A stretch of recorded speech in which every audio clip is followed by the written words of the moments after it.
আমরা এই ডেপুটেশনটা দিচ্ছি বর্ধমান ডিস্ট্রিক্টের সমস্ত মাদ্রাসায় যারা আমরা শিক্ষকতা করি, সমস্ত মাদ্রাসার শিক্ষক আজকে বর্ধমান ডিস্ট্রিক্টের ডিআই অফিসে হাজির হয়েছে। আমাদের মূল দাবি হচ্ছে যে আমরা 90 শিক্ষক 2018 সালে জয়েন করেছিলাম এবং আমাদের দাবি যে 2 বছর হয়ে গেলে যে ডিটেনশন হয় সেই ডিটেনশনটা আমরা পাচ্ছি না। ডিআই মহাশয়কে আমাদের এই ডেপুটেশন দেওয়ার আগে আমরা 3-4 জন বা আরও মানে পূর্বে আরও 3-4 জন আমরা 2 থেকে 3 বার আমরা যোগাযোগ করার চেষ্টা করেছিলাম, কিন্তু ডিআই মহাশয় কোনোরকম পদক্ষেপ গ্রহণ করছে না। এবং এর সঙ্গে সঙ্গে আমরা যারা 90 শিক্ষক আছি অর্থাৎ 2018 সালে যারা জয়েন করেছিলাম সেই সব শিক্ষক মানে আমরা সকলে আজ জড়ো হয়েছি, তাদের এরিয়ারও বাকি আছে।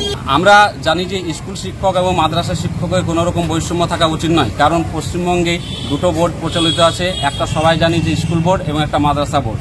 এবং আমরা সেই রকম লিখিত পরীক্ষায় মাদ্রাসা বোর্ডের মাধ্যমে নির্বাচিত হয়েছি এবং স্বাভাবিক যে প্রসিডিওর সেই প্রসিডিওর মেনটেন করে আমরা চাকরি পেয়েছি। তাহলে স্কুলের ক্ষেত্রে রিটেনশন করা হচ্ছে, কিন্তু মাদ্রাসার ক্ষেত্রে কোনো মানে রিটেনশনে কোনো রকম পদক্ষেপ গ্রহণ করছে না। এই যে দ্বিচারিতা, এর মধ্যে আমরা একটা অশনি সংকেত দেখতে পাচ্ছি যে স্কুলের সঙ্গে হয়তো মাদ্রাসা শিক্ষকদের একটা মানে গ্যাপ তৈরি করার এই ডিআই মহাশয় চেষ্টা করছে। আমরা যে সমস্ত জিনিসগুলো ডেপুটেশন দিচ্ছি, 1 নাম্বার হচ্ছে আমাদের দ্রুত ডিটেনশন করতে হবে, কারণ মার্চ মাস আমাদের West Bengal Madrasah Service Commission একটা নোটিফিকেশন জারি করেছে, সেখানে মার্চ 31 তারিখ অবধি সেখানে last date general transfer apply করার জন্য, এবং অলরেডি আমাদের ফেব্রুয়ারি মাস চলছে আর হাতে 1টা মাস সময় আছে। এই ডিআই মহাশয় যদি এই ব্যাপারটা পদক্ষেপ গ্রহণ না করেন, তাহলে আমরা দূর দূরান্তে যেসব মাস্টার মহাশয় বর্ধমান ডিস্ট্রিক্টে চাকরি করি, তাহলে আমরা সেই জিনিসটা থেকে আমরা বঞ্চিত হব। এবং 2 নাম্বার হচ্ছে আমাদের এরিয়ার সংক্রান্ত ব্যাপার আছে, সেই এরিয়ার সংক্রান্ত দ্রুত যাতে দেওয়া যায় তার ব্যবস্থা করতে হবে।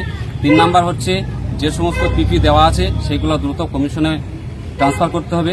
আর অন্যান্য যে সমস্ত এবং আমাদের ওই যারা পার্মানেন্ট পোস্ট আছে, পার্মানেন্ট পোস্টে ওখানে আমাদের সুপ্রিম কোর্টের নিয়ম অনুসারে আমরা চাকরি পেয়েছিলাম এবং সেখানে একটা কেস নাম্বার উল্লেখ আছে, ওই কেস নাম্বারটা যাতে ফ্রেশ অ্যাপ্রুভাল হয় তার জন্য আমরা দাবি করছি। কারণ অন্যান্য ডিস্ট্রিক্টের ডিআই মহাশয় যেমন কুচবিহার, নদিয়া, মুর্শিদাবাদ, মালদা এই সমস্ত ডিস্ট্রিক্ট, এইখানে তো মজার ব্যাপার, অনেকে জানেন না যে মাদ্রাসা শিক্ষক মনে করে যে মাদ্রাসা শিক্ষক মানে খারিজি মাদ্রাসা হয়তো, কিন্তু এখানে আমি বলতে চাই একজন স্কুল শিক্ষকের যেরকম ডিউটি আছে, স্যালারি আছে, সমস্ত ফেসিলিটি আছে, একটা মাদ্রাসা শিক্ষকও একই রকম ফেসিলিটি আছে, 1 টাকাও কম পান না। সেই কারণে স্কুল শিক্ষকের যে ডিউটি ওনার মধ্যে অবতীর্ণ করা হয় ঊর্ধ্বতন কর্তৃপক্ষের কাছ থেকে, আমরাও সেই একই ডিউটি পালন করি। সামনে আসছে ভোট, আপনাদের দাবি দেওয়া না মানলে কি করবেন?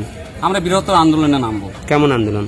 আমরা আরো ম্যাস মুভমেন্ট করব এবং আরো আমরা জেলায় জেলায় মিটিং করব এবং আগামী দিনে বৃহত্তর আন্দোলনের ডাক দেবে। আপনার নাম পরিচয়? আমার নাম হাবিবুর রহমান, আমি কাটারি হাই মাদ্রাসার একজন সহশিক্ষক ইংলিশ। পূর্ব বর্ধমান থেকে অসিত রাউত।